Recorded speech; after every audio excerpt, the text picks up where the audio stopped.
Queridos, eu estou aqui hoje para responder a mais um pedido de aconselhamento. E o pedido hoje é de uma irmã e o e-mail dela diz assim: A paz do Senhor, pastora, gosto muito dos seus vídeos e ainda há pouco vi um deles sobre o assunto defraudação emocional. Eu fiquei com dúvidas. Eu ficarei muito feliz se você puder me orientar. Farei um breve resumo da minha história. Eu conheci um rapaz na minha igreja, namoramos por 2 anos, nos casamos e tivemos uma filha.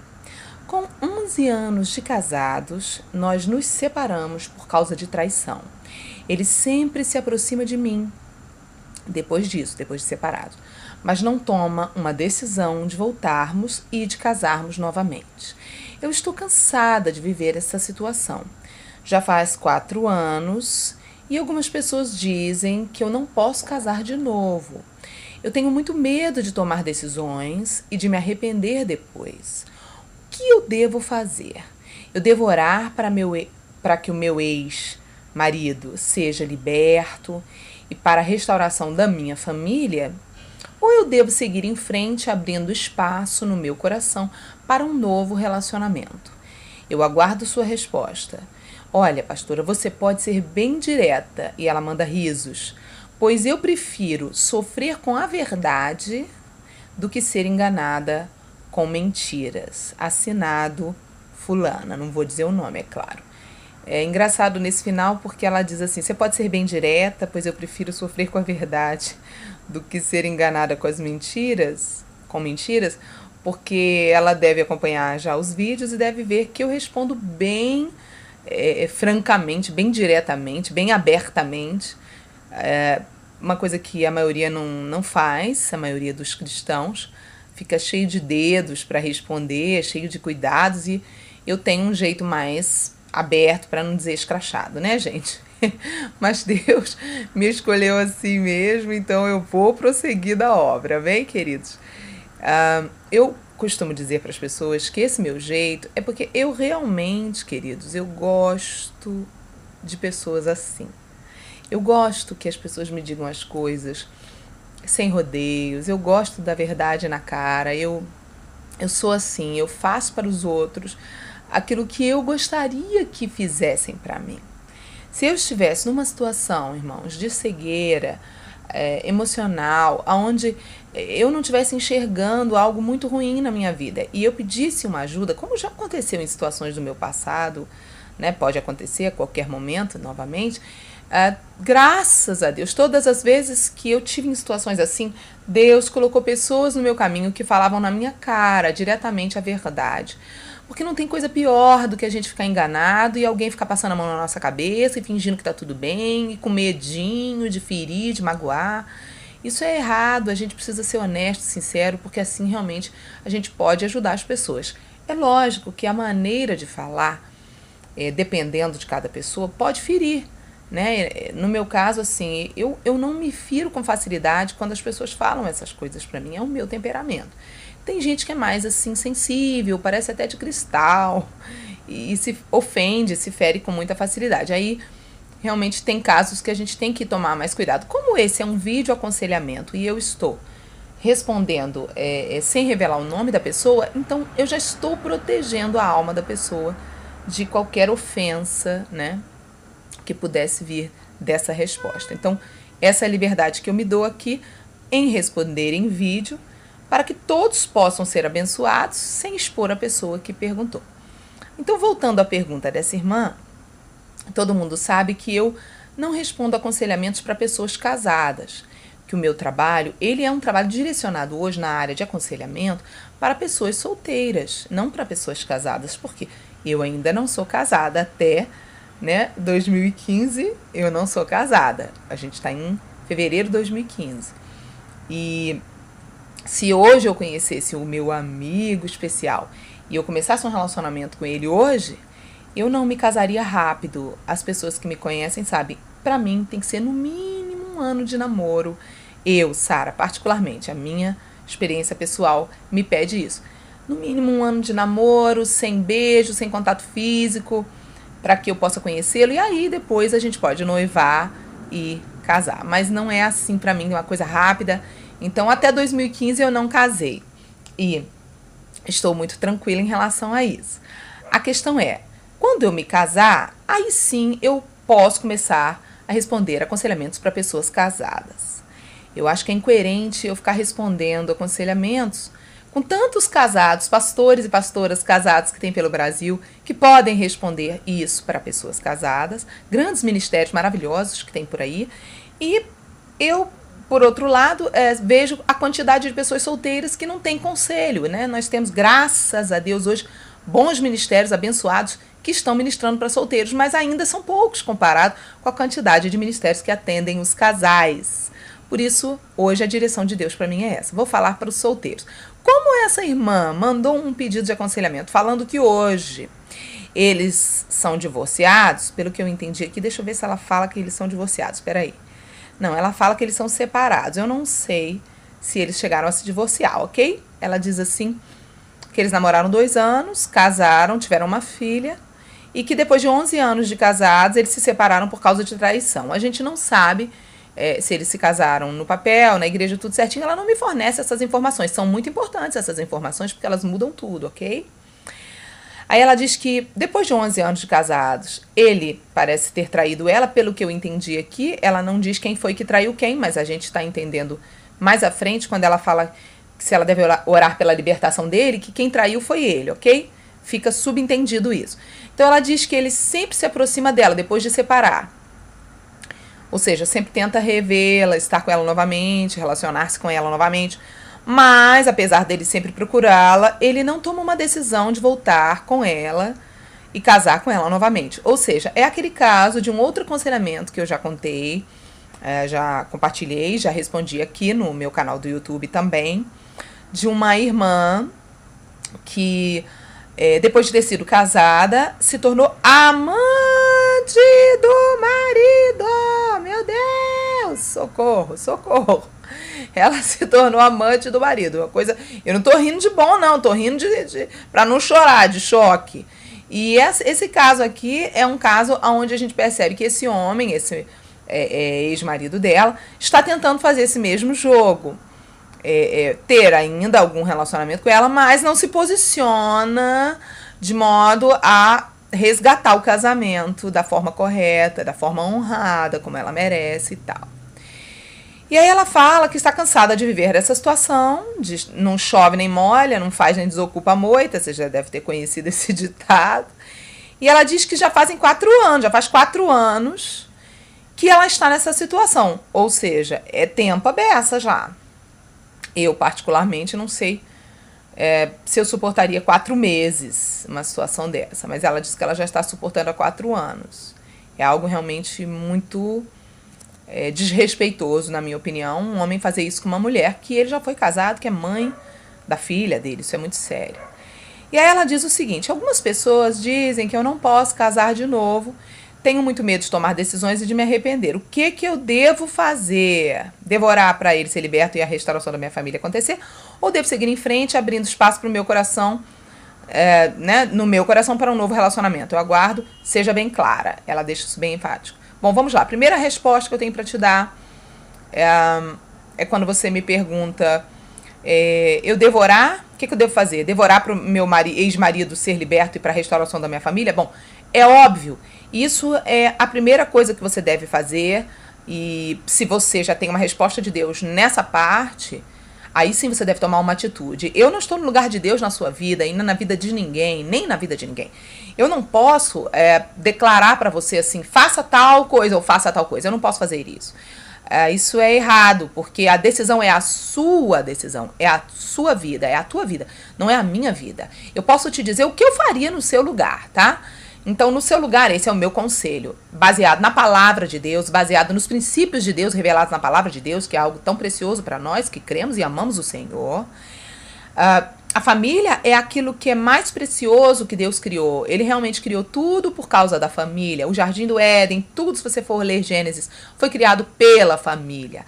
Deus ama a família. A família é algo que está no coração do Senhor. No coração, quando a gente fala, queridos, é no sonho, no plano, no projeto do Senhor.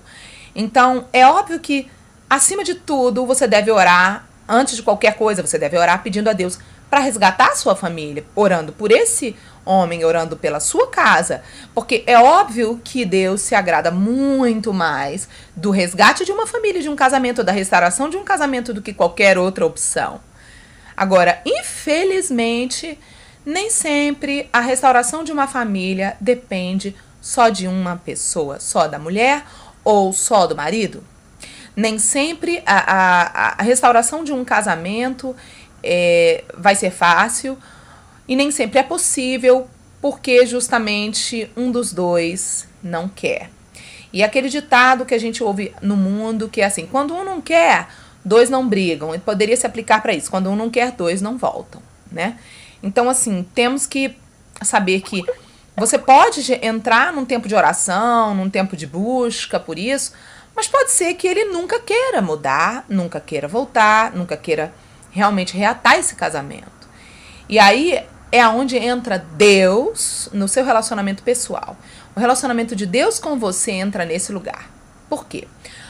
Porque é uma coisa que eu tenho ensinado para as pessoas. Muita gente chega para mim e fala assim, pastora, Sara, irmã Sara, missionária, seja lá do que quiser me chamar. Pode me chamar de irmã Sara, não me incomoda, acho ótimo, não preciso de títulos. Eu só preciso de Jesus.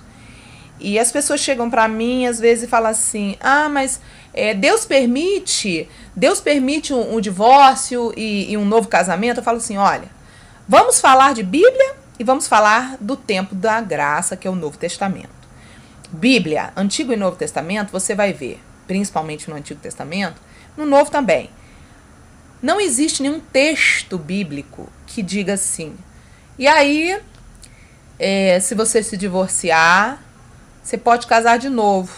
Não existe nenhum texto bíblico falando isso. O único texto bíblico que diz falando isso, que é inclusive Paulo, que fala sobre isso, é no caso de viúvos, onde Paulo fala que se você se tornar viúva, você pode sim casar novamente.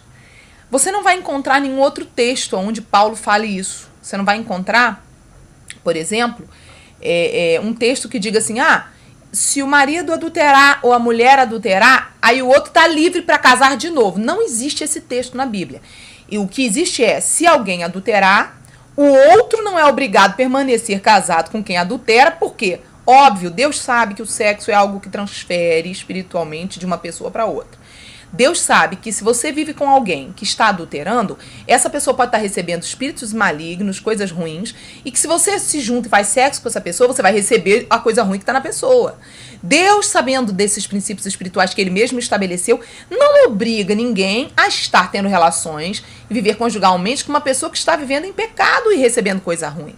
Por isso que não é obrigado você viver junto, eu viver junto com alguém que adultera. Aí você vai encontrar, sim, na Bíblia, permissão para divórcio. No caso de quê? No caso de adultério. As palavras foram, inclusive, do Senhor Jesus. Mas você não vai encontrar nenhum texto que diga assim, divorciei porque ele me adulterou e aí eu posso casar de novo. Não há esse texto na Bíblia, queridos.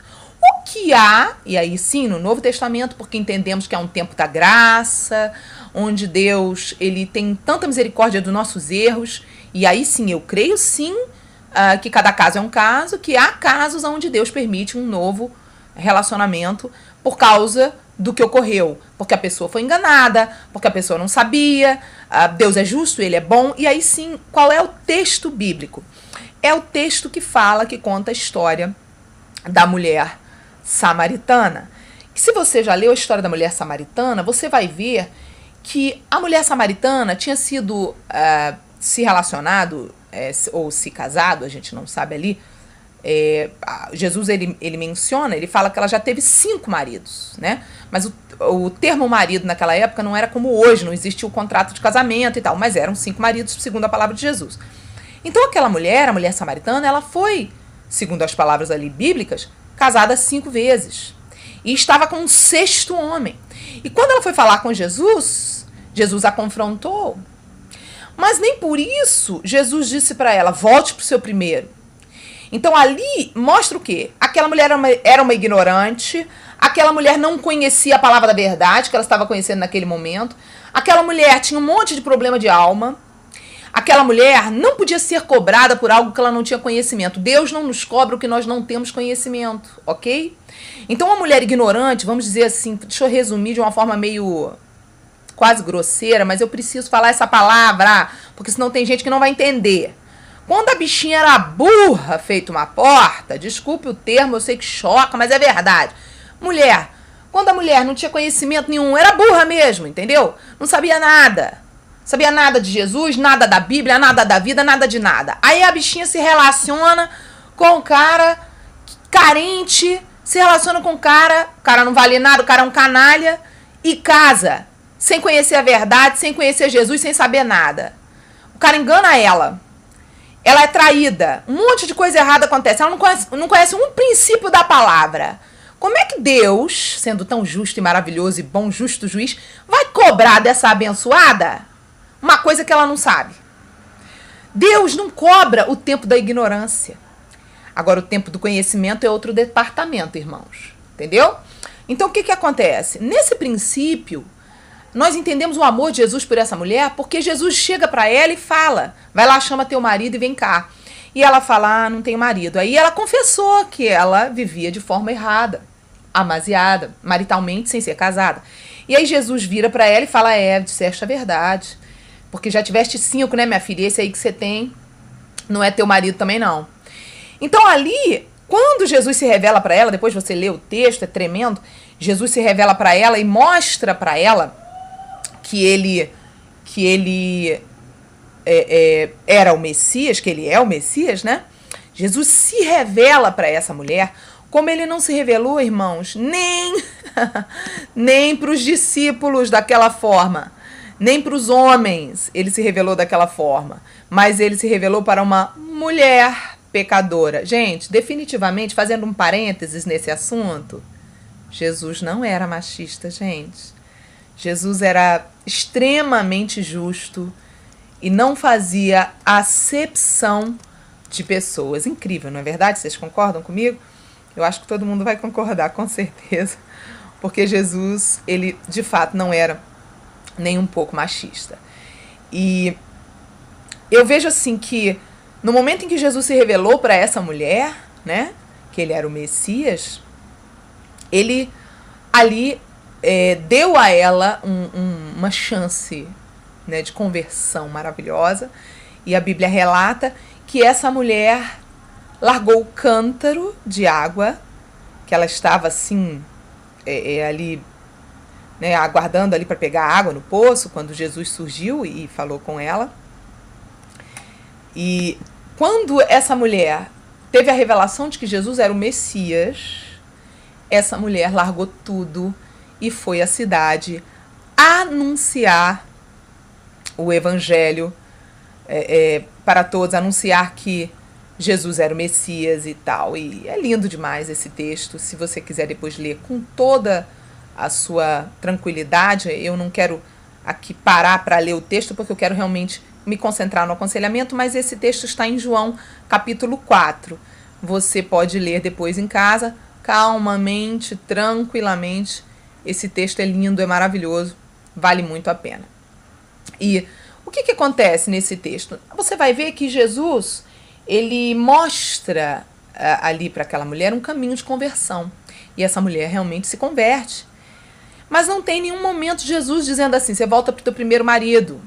Jesus, ele não entra nessas questões. E aí é onde eu creio que está o tempo da graça, o tempo da misericórdia do Senhor, que muita gente não entende, que muita gente acha que não, agora tem que voltar para o primeiro marido. Meu bem, cada caso é um caso, a gente não pode generalizar. Existem casos, por exemplo, de mulheres, eu conheço, não é um caso só não, eu conheço muitos, terríveis, casos horríveis de pessoas que foram enganadas. Eu conheço o caso de pelo menos umas 2 ou 3 mulheres que se casaram. Eu conheço o caso de uma moça, deixa eu lembrar desse aqui que é bem forte, que ela se casou em santidade, inclusive por isso, queridos, é que eu digo para os pastores, cuidado com essa doutrina de muito radical, não pode beijar na boca, muito radical. Eu sou radical com algumas coisas, mas eu não crio isso uma doutrina. Não beijar na boca durante o namoro é sugestão para aqueles que têm um histórico no passado.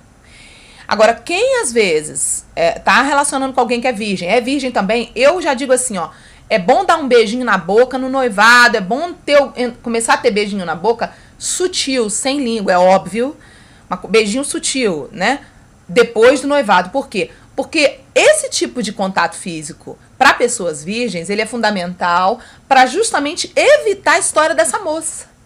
Ela casou com um rapaz em santidade, ela era virgem, o rapaz se passou por um rapaz virgem e ela casou em santidade total, sem beijar na boca. Foi beijar lá no dia do casamento. Sabe o que aconteceu? Essa moça era muito tímida, os pais eram idosos, ela não tinha nenhuma intimidade com os pais. Essa moça se casou, na lua de mel o marido não tocou nela. Essa moça passou a lua de mel toda sem o marido tocar nela. E essa moça passou 4 anos casada com um homem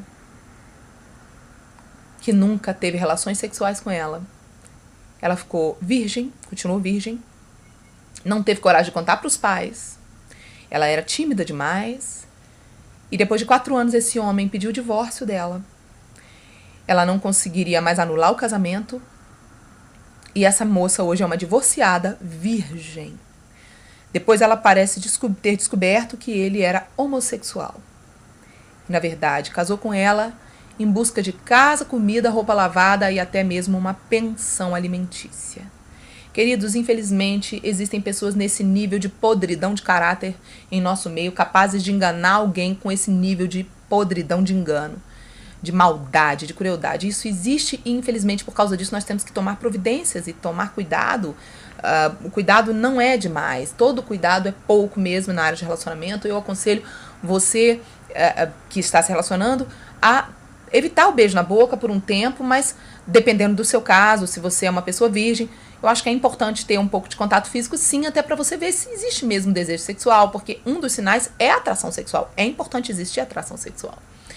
E aí, nesse caso aqui, dessa mulher que está me pedindo conselho, e também no caso da mulher samaritana, são pessoas que revelam claramente que foram enganadas, né? No caso da mulher samaritana, ela foi enganada pela própria concupiscência, ela era uma ignorante. No caso dessa irmã que está mandando aqui para mim, ela fala que ela namorou na igreja, ela se casou, mas o homem era um mentiroso, era um adúltero, era traidor. E ela mostra que ela está há 4 anos tentando resgatar o casamento dela.